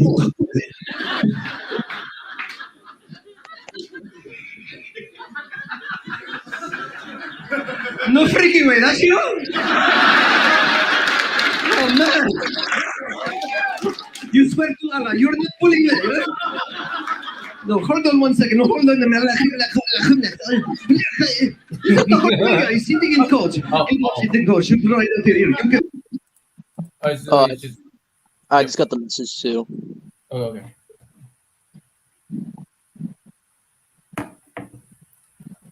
Oh, this isn't Home Blitz. I mean, what else can I say? I'm just editing at the moment. Oh, wait. Yeah, the best one was when I found. It was there. Let's see. It was a part where it was where he if you had superpowers, which one would it be? People, you can stick your finger up their ass, keep right on going with your normal relationship. If I did that at the gym, I'd have to cancel my membership. I'm spotting a guy who, no. My girlfriend asked me what superpowers I'd like to have, and I said I would love to be able to fly naked and then poo on the people who have wronged me. And say that as I fly. You have wronged me.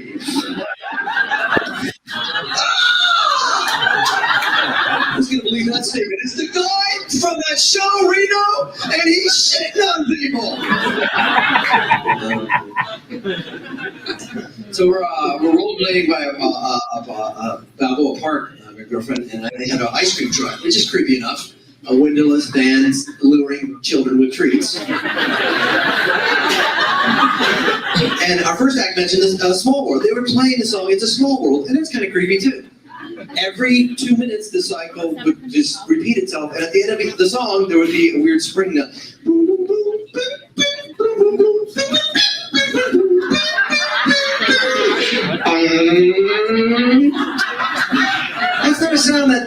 makes me want to run for ice cream. That reminds me of, that's probably the sound of the erection of the pedophile once the doors slam shut.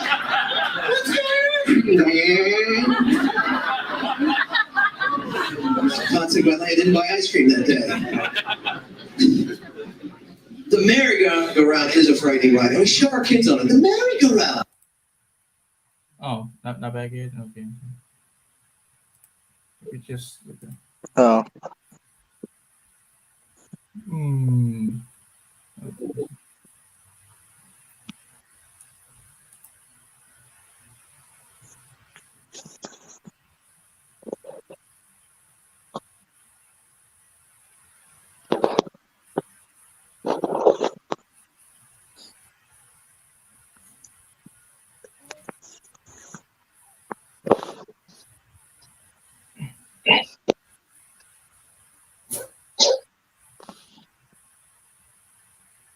Hold up. Maybe if it... Oh, wait a second. Wait. But Let's see. Until I... Oh, wait, yeah. I was trying to like remember. I remember.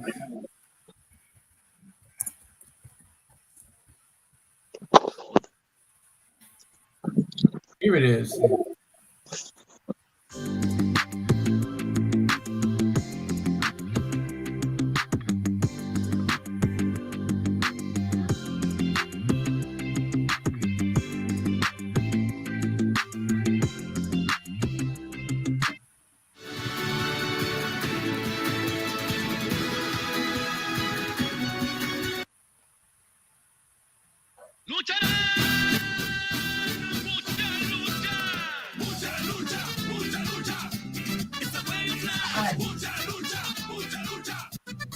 Alright. Is wrestling, so it literally translates as lots of wrestling.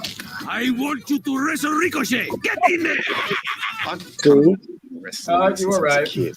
When I was older, someone showed me Mexican Right, but wrestling, it was which was him. like American Oh, sorry. wrestling, only more colorful. But it was just him shouting that because, like, with him shouting, I was like, I wonder who that was. But with the voice, but yeah, now it got me.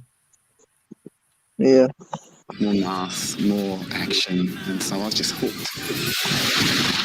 I am the greatest mass wrestler of all time. Ricochet, he's kind of like feisty, but he's a little unsure of himself. But as the series goes on, he's kind of finding his way.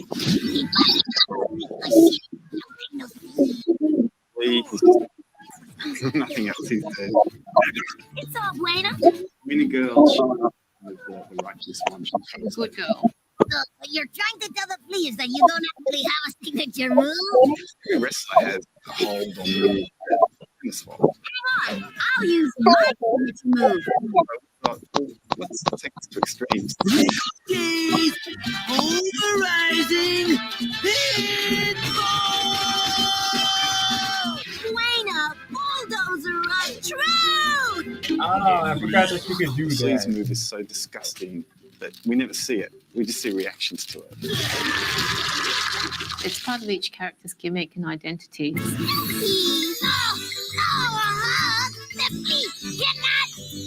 Oh, Snoopy, you're like so cute, man. This was the original design for Ricochet. He was purple and silver, and his head was shaped more like a light bulb.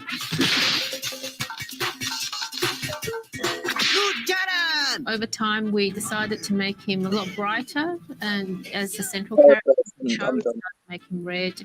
So what? I'm done.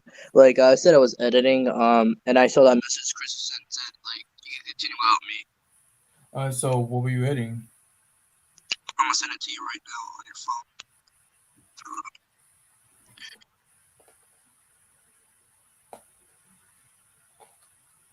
phone. Ah, okay. Yeah, just to spare some time, man. It makes it more easier for us.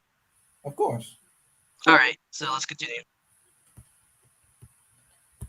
Whoa. And blue. Okay, that He's a bit more looks, compact now as well. He's more compact, he's cuter. In the house! Buena Girl used to be called Super Nina, and her colors are different as well.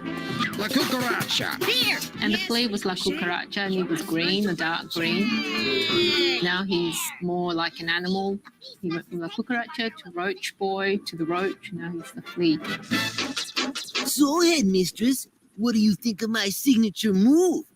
I call it Ricochet's Pulverizing Pinball!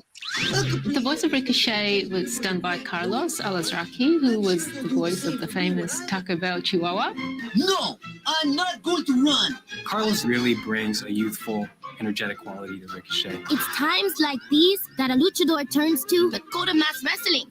And Buena Girl is Kimberly Brooks. Ah, viste del nada. Kimberly Brooks has an intelligent and feisty voice which suits Buena Girl perfectly. Zapatos de ratas! I remember when I was auditioning, I said, If you let me do the flea, I'll do all the others for free. Candy's just a ball of energy. The flea recommends shame over pain. She really made Flea what Flea is. Do we have another volunteer? There's a lot of flea in everybody. It's just kind of lurking inside, waiting to come out. By letting the deepest, nastiest, baddest, cheating is Hey, part of Fresh. free to be all the flea that the flea. I know we were watching the video, but do you want to continue with the roles? So, don't waste any time like that. Well, of course, yeah. Okay, so we talked about him. What did we? Okay. Oh, yeah. Go ahead, Fresh. Yeah, Paco from Miami Girl. When I did finally fully watch the show, like I discussed, like yesterday, I believe, or some days ago, but I found it to be a fascinating show, and Paco, I believe he was meant to be like the comic relief character. Yeah. I mean, I didn't watch the show, I only saw, the intro and everything, but I did like how, with Carlos, he reused his voice for Sergio. Of course, yes, like that, just like that. Mm-hmm. And, anything else, or you want to give your score? Well, that's it. I give him, a 10 out of 10. Cool. Felipe! That was so handy. But yeah, what can I say? Yeah, I know it's been a while since I watched the show. The last thing I watched related to this was the behind the scenes. Oh, the behind the scenes too. I mean, I don't think if I saw the behind the scenes, I think it was some kind of interview with. God dang. Yeah, it was showing the cast members and them celebrating the last episode, and they had cake and everything. Oh, similar to the Penguins of Madagascar. Yeah. Well, what can you say about Felipe? Well, yeah, I do remember one episode where he got the hiccups and they were trying to that's the only thing I was remembering about it. And fun fact, I did tell this before, but I'll tell it again for the audience out there. I did used to have the toy, the toolbox with we call it the tools from Handy Mandy. Yeah, how's that hard to say? But yeah, that is cool, bro. Everything, I was, just thinking a little ahead because it's been a while since I watched the show, but that's the only thing I remember. I used to watch it back in my grandma's house, when it used to appear on Disney a lot. Oh, sure. I'll be binge watching some certain ones that I remember, but it's mostly the songs I remember, especially Hop Up Jumpin'. And here's the thing, though. I know there's this little competition with Handy Mandy and Bob the Builder. I don't really mind, but towards my opinion, no offense to Manny, but I just prefer Bob because he's the OG. Oh, sure, yes. But for me, it's Manny. I do. Oh, wait. Speaking of which, have you seen that one Mad episode where actually it was Manny and it was oh, just got. Yeah, I did once. Have you ever seen that Robot Chicken one? Where it was Handy Manny getting deported, and he was like, "Hey Bob, can you help me out?" He was like, "Nope," and then finding out that Bob's the one that deported him. Oh, I did. And then I saw this Vine. It's still funny to me to this day. So with Vines, I saw this back in 2018. It was like, "Hi, I'm Handy Mandy," and then Bob shows up. "You trying to take my job, you little N-word?" Oh, good times. But for Felipe, 10 out of 10. Yes, same as you. All right. Go ahead first. Yeah, I believe that he was one of the amigos, the amigo penguins of Happy Feet, and yeah, it was cool along with him and Jeffrey Garcia and anyone else. Of course, yeah, Robin Williams. Yeah, that's just some dynamite casting right there. Exactly. And yeah, that's all I have to say. Cool. And this one certain film, like I saw it once, it was interesting, especially with the cast, and it seemed to be good. It's not really good or bad, it's okay. But Barangi, he's basically like this just warrior monkey, just always ready for war, ready for battle. It's just like the voice, the intensity. Mm-hmm. And of course, like his two sidekick monkeys, also both voiced by Roger Craig Smith. Yeah. And now, people thought that Cars was bad. Ouch. Yeah, Planes. Heard it did really bad. I can see why, this being a rip-off of Cars, but uh okay, yeah, I did see the commercials. I saw a little bit clips here and there. It was just like the cast was good, but like with a certain like what they're going for in the movie, that's it. But with Carlos and his certain character, I did like the voice, a little bit competitive, but hey, what can you do? I just like how he's kind of like a supportive best friend to Dusty, and that's basically it. Because I kind of saw the movie once, didn't like it, and regretted it. But the cast, everyone else was good. The movie was just that. Again. Yeah. All right. Now for another shocker. Yeah, this was a total shocker on the last end. Yeah, because of Carlos, he's like one of those voice actors that regularly does, additional voices for Disney and Pixar films. Uh-huh. Yep. And like how long did it take you to find out this? I think when I did his unofficial Hall of the Greats episode. Yeah, what was it? Vocal 911? Yeah, that's the one. I saw it. It was not that bad. It was pretty good. Well, yeah, it's because I was just being lazy at the time, because when like this was like before Hall of the Greats, but when I do official episodes and I feel like I did a lousy job, that's when I do redexes. But still, yeah, no problem. I give this character a 10 out of 10. Still shocking. Yes. All right, go ahead. You deserve this. What else more? Like, of course, Phineas and Ferb being one of the best shows to have such ensemble casting choices. And when I saw Dude, We're Getting the Band Back Together, one of the best dynamite episodes of the whole series. It was kind of cool for Carlos Alazraqui to also work alongside Jared Reddick and Steve Zahn. Yeah. And I gotta admit, it was pretty cool. Especially, like, yeah, he's got the best song, in my opinion. You're Fabulous is, like, I always enjoy that song. Totally. But it's also kind of, like, a little bit off-putting that his hair is also, like, in the style of like, Linda's. Yep. Fashionista. But yeah, for him, I gave him Infinity. It was pretty awesome. Infinity. Dr. Feelbetter. Do you remember this character? Yeah, I believe he was supposed to be the. Wait a second. He was supposed to be like this, like Dr. Phil / therapist kind of guy for Perry and Doofenshmirtz, because it was kind of getting like heated up. Now I wouldn't say heated up, kind of complicated with them because now that Peter the Panda like came in the picture. Yes, right there. Yes, I had to be sure. The episode It's About Time. Yes, I do remember it. And like he was all right.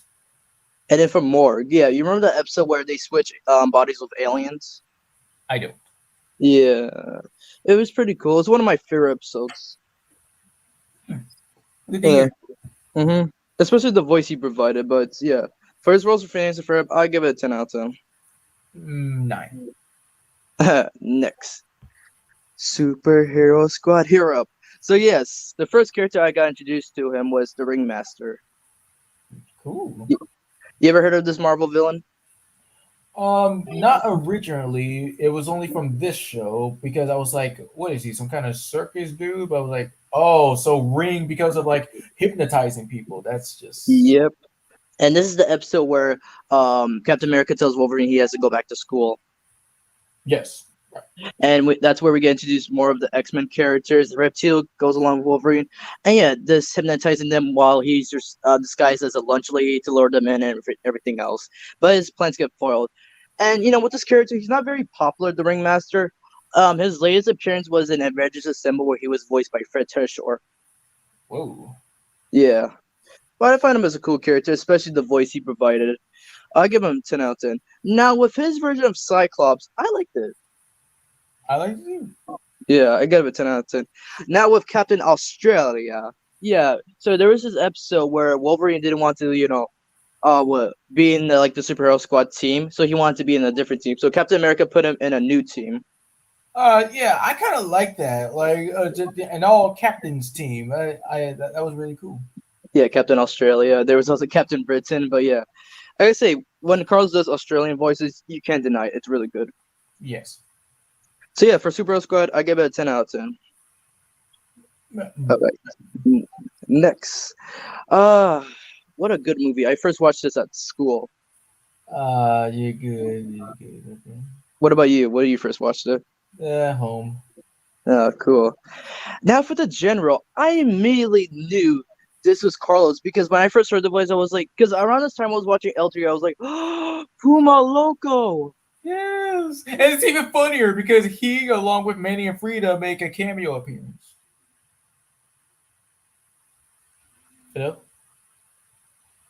Hello? Oh, geez.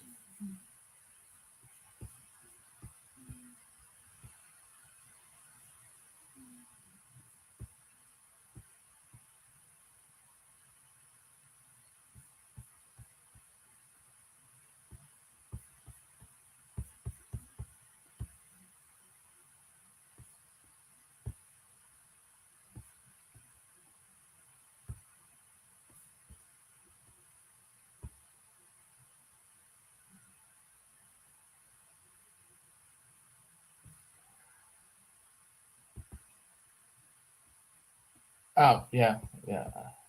Probably froze up again. So I'll just keep on going in order to until we get back to business. And let's just hope that crap does not happen because it's almost the end for us, and we're trying to make the most of it and try to do something special. He can be. Good quality to have if you're gonna join a show like Mucha Lucha is just to be really imaginative. Well, you have to find something that's funny.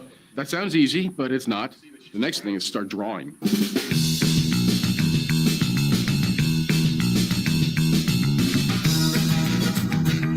A storyboard is not just an illustrated script, but it's an actual drawing of the film.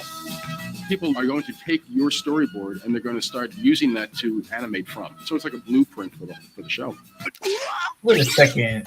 Is that the wheels on the bus? Oh, that's okay, sir. I'm not. The Great Lone Star is not one who likes to announce his arrival. He drifts in like the wind, or like the fleas of Romero after a black bean quesadilla. We record off the storyboard. That helps Yep, the that's it. actors There's another one. get an idea of This what one is the scene keeper. is. Lee, don't you think it'd be better if Ricochet earned this adulation on his own through practice, dedication, and hard work? These animators are amazing. I mean, they come up with these. I don't even know where they get these ideas. I'm so inspired by that, and it helps me a lot. Mucha Lucha is a very But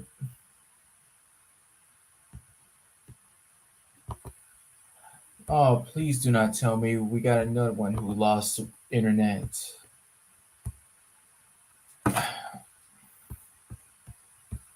Sorry about that. I got cut off. I deduced that.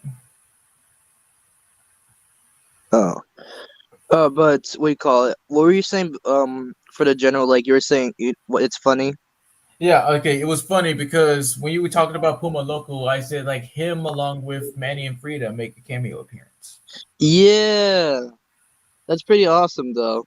And then with Chewie being the pig pet, yeah, for Maria. Yeah, again with Carlos doing animal noises, I gotta admit it's pretty cool.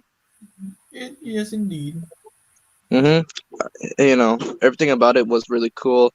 But this is general. This you think he was being a little bit too harsh or being protective? Well, he was a little bit overprotective. Like he says, like her rebellious nonsense was just unacceptable to him, and he decided to just send her away to like well make her be a proper lady. Mm-hmm. And then it was even more harsh when Maria got poisoned by got bitten by a venomous snake, and it was like, "This is your doing. Get out of here! And what have you done, boy?" But it turns out that the one snake bite it saved her. Like she managed to survive. But Malnolo, he was bitten twice, so he did. Mm-hmm. But The Book of Life was a really great movie. You know, when it first got released. Oh no, doubt, yes. It was one of the best movies of 2014, and like I was just really shocked to just see him there. Yeah. Same here. I give it infinity. It was just like just shocking. You know, still. Yes. Yes. All right. Next. Yes. Go ahead. Fresh. Yeah, this was one of the many surprising ones too, because I do remember. Oh, yeah, I remember seeing him in House of Mouse, like Snowden and House of Mouse, the Christmas one, and got to know. I remember watching the Three Caballeros way back when, and then I just really like the voice that he puts on. It's like he sounds like Ricky Ricardo. Huh. It's pretty cool, and it's still cool that he still voices him to this day. Uh, Yeah. I give him a 10 out of 10. Infinity. All right. Next. Another one of the surprising ones. Yeah, so I found this out when I was watching your episode for Hub the Greats a long time ago. Yeah, so basically he played this guy on the radio teaching Josh how to make salsa. And sadly, even though it was great for him to make a guest appearance or guest voice, however you want to put it, it was still one of the worst episodes ever. It was, yeah. I did see the episode myself, but yeah. The way he was explaining it, touch it or feel it like how you're touching a woman. And then whoop, no way. No, I'm sorry. no. But it's still surprising. I give it a 10 out of 10. Me too. All right, go ahead, Fresh. Carlito con queso. And it's from that one episode, a weekend at Schnitzel's, where Chowder, of course, the title says like he spends a weekend at Schnitzel's, but he gets fed up while getting bored at Schnitzel just nothing but reads with his cats. And so he gets into this Chuck E. Cheese restaurant, and then starts having the time of his life, and Schnitzel starts to fall for one of the animatronics, voiced by Great Delisle, Senorita Mesquite, and things just start to get nuts. Mm-hmm. And this guy, I just really like when Mexican people do like their gritos, like why? I just enjoy that. Same here. And also, like, it was kind of weird. It was like, no, you cannot fall in love with her because I am in love with her. And then it was like this, like, it's like, you think it's a game, huh? Well, this is no game. And then a little game fights. Mm-hmm. Again, like when he just uses his Puma Loco voice, he's just 100% goddamn hammy. Exactly. All right. So yeah, 10 out of 10. Cool. Oh yes, Leslie from the show Wabbit. Yeah. When I used to watch the show when it first came out of Boomerang, there was a lot of interesting characters. Now he was pretty interesting, especially him being like, yeah, it's funny because Carlos was trying to do like a Donald Trump voice similar to Crocker. Oh my god. Yes, and everything like that. And Bugs always like trolling him and making fun of him because Leslie just wants to get a promotion from the politicians, presidents and all that. He just wants to be superior, basically. It's kind of like like what you said, reminds me a little bit of Trump, but also like he also reminds me of Luigi Vendetta from Kick Buttowski. Huh, wow. And one of those Italian guys that work for like some kind of like Don. Yeah, but Leslie, he was all right. I give him a 8 out of 10. Oh, good to hear. Mm-hmm. Now this was a great story when I heard from Carlos. So yeah, learning that he voiced Dad's fear, this is the plain dad voice, I liked it. Now with the helicopter pilot, just acting all sexy and all that, there was a story behind this. So Carlos actually had to go somewhere to like learn the lines. Well, other than Pixar, right? Because apparently the first recordings he did, he got the lines kind of like mixed up with like the Spanish words.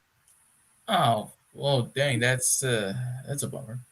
It's not a bummer because he learned how to say it like properly, basically. Well, but why? Here's the thing though, because the line they want him to do, like they wanted to redo it for his sake, but it was a complicated story. I heard this like back in 2021, but he was able to do it and like come fly with me, Virginia. I just like that kind of voice. Yes, of course, I have said that I do like people with accents, so there's.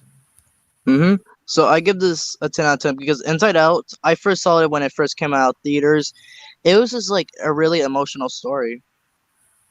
Yeah, I've seen like a little bit too. I never really got to finish it, but now considering, I'll find someday to finish it. It's a really great movie, especially the ending. Oh, yeah, but I have learned about, of course, a certain somebody. And who would that be? Oh, like Double B. Oh, okay. Oh, wait, hold on a second. Going there and going over here and. All right, so yeah, he did have two roles. One of them being called Marcos. I did see that episode a few times. All of this like a Spanish like instructor saying my dead Chihuahua could do better than you. And then another one I remember is that him along with Terry Strong played this like the old timing couples with their kids. Whoa. Yeah, it was all black and white. It was pretty cool to see. It's pretty cool. Yeah, I give it a 10 out of 10 because again, I did explain this in the station presentation. Big Time Rush, like it was like one of those shows that had like both actors and voice actors in it. And yeah, it gave me like that's the classified bias because starting with that, I was like, what do you know? Like actors who like voice artists who also kind of like take acting roles here and there depending on an issue. Yes. But yeah, I gave him a 10 out of 10. It was just really shocking. Good to hear. All right, next up. Ultra Dad. Ultra Son. Yeah. I know he only voiced him in the movie, but he did pretty good. Even though he had one line, but that's what they do, of course, with movies and everything. And it was a missed opportunity to have him for the show, but I'm pretty sure that the guy that played him in the show, whoever he is, he did fine. Yeah, he did good as well. I give him a 10 out of 10, even though it's like one line, but he still did great. Yes. Do you know the one Joseph put? I don't. Yeah, me either. Sorry, Joseph. Yep. I mean, like, not everything is going to be included. Okay, so yeah, I put this for Christian to explain, but I guess I could explain a little bit. So only for Hot Dog and Fiesta. So for Hot Dog, yeah, he's just a fire dog. So yeah, he's voiced by Carlos Alazraqui in the games, but in one commercial, he's voiced by Tom Kenny. Right. It's because somehow with the commercials, it's a little bit tricky because with some character names, what was it? Tree something. That giant tree-like monster. He was voiced by Tom Kenny in the commercials, but Kevin Michael Richardson in the game. I know who you're talking about. Yeah, I know. So yeah, Hot Dog. He's like one of the coolest Skylanders I got introduced to, and yeah, the voice providing for Carlos, it was pretty good. Now for Fiesta, yes, his design was awesome. Like you should see it right now. This basically have like an original Mexican suit, all black and red. It has a skull head, like with colors and everything. It kind of reminds me of the skulls from Day of the Dead. Fitting. Yes, and he did good as well. And yeah, despite me knowing little of this, I just like the design and like how the backstory went. So yeah, I both give them like 10 out of 10. Epic. Yes, if Christian was here, he would explain more, but it's what I got. Whatever works.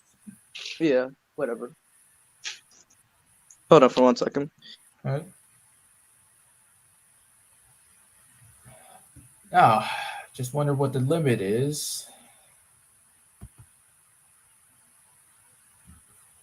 But oh, what will come for us next? What will come for me next once this is like I don't even know what's gonna happen.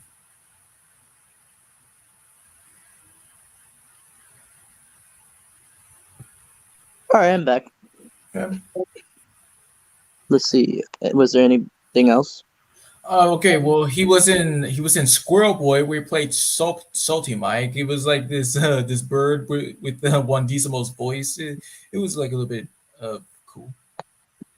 That's pretty cool. Like, yes, I've heard of his character before, but I never got to like really watch it.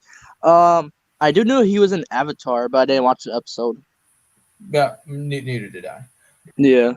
Let's Let's see here. Other mentionables. In the Pop Up Girls, he was one of the dudes who voiced Little Taro. Oh, that was the one. Oh yeah, I forgot to put that one. Dang it. But yeah. Yeah, so for the first appearance of the Green Gang, he was the original voice, but Tom Kenny took over for like the rest of the episodes. But yeah. The Powerpuff Girls. It was alright. It was. He was. Yeah. Let's see. Anything else? Let's see. Looking at it right now.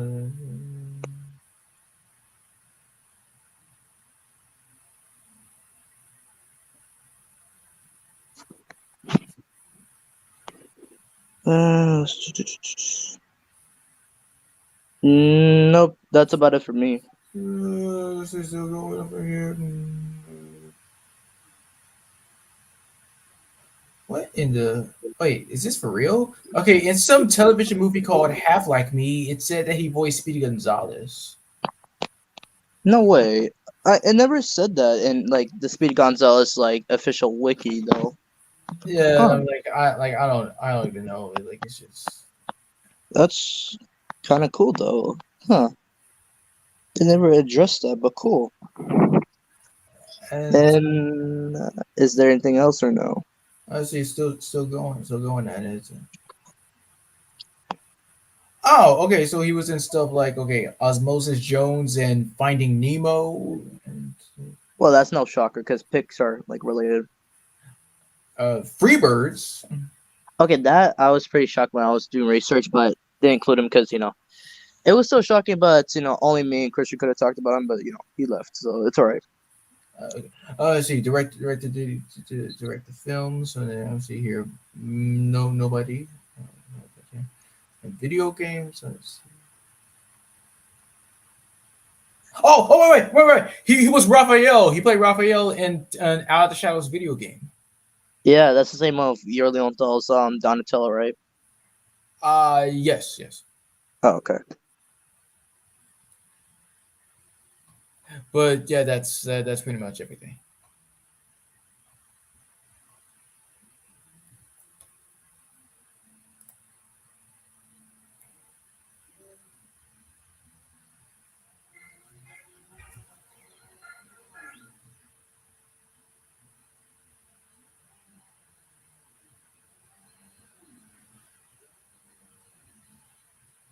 Hello? Oh no, please don't tell me that you're gonna lose it again.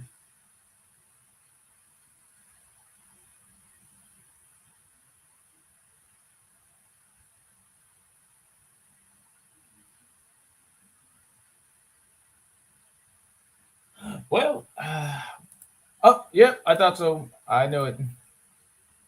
Physical show with a lot of wrestling, a lot of visual gags, so it really helps the actor to see what their characters are going to be doing. Well, the truth is, I'm smaller because I'm... Because everyone looks bigger on TV. I create the sound of the character by using visualizations. You visualize and physicalize what a character looks like. If I were to do, for example, my neighbor growing up from Scotland, he used to, hold himself like that and talk like that, eh?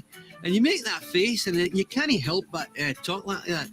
And for a cartoon character, like Ricochet is kind of squat. He's got the big head. He's got really intense eyes, so you kind of get into him, It's not fair. We're luchadors, and that was my donut. The flea wants to preserve this precious memory and perhaps sell this photo to a tabloid.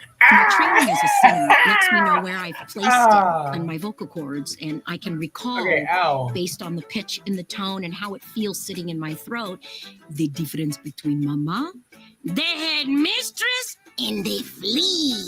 Wrestling!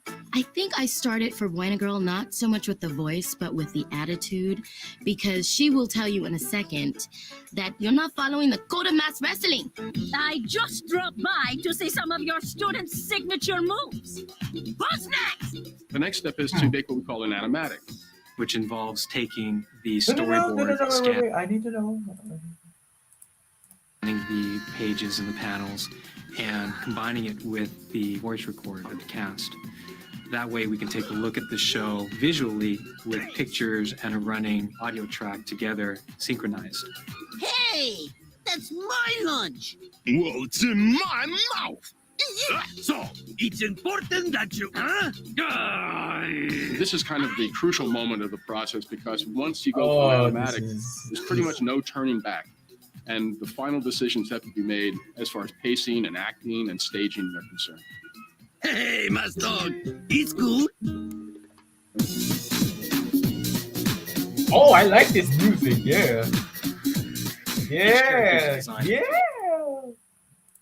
Sorry about that. I got kicked out again. It's all right. So, if not anything else, yeah, Raphael, yes. I just want to say happy birthday, Carlos Alazraqui. I just want to thank you for, making my childhood awesome, especially surprising ones. But truly, Crocker is like your top one. Thank you, Mr. Alazraqui, for everything to just inspire me much more to go full on versatile as one of the one of the more just inspiring and just doing great as a voice actor as a whole, to just everything that comes with the perks of just doing something for nostalgia. Yeah. That could have gone much more better in my head, but still it meant something. No, it was still a good speech though. Really. Yeah.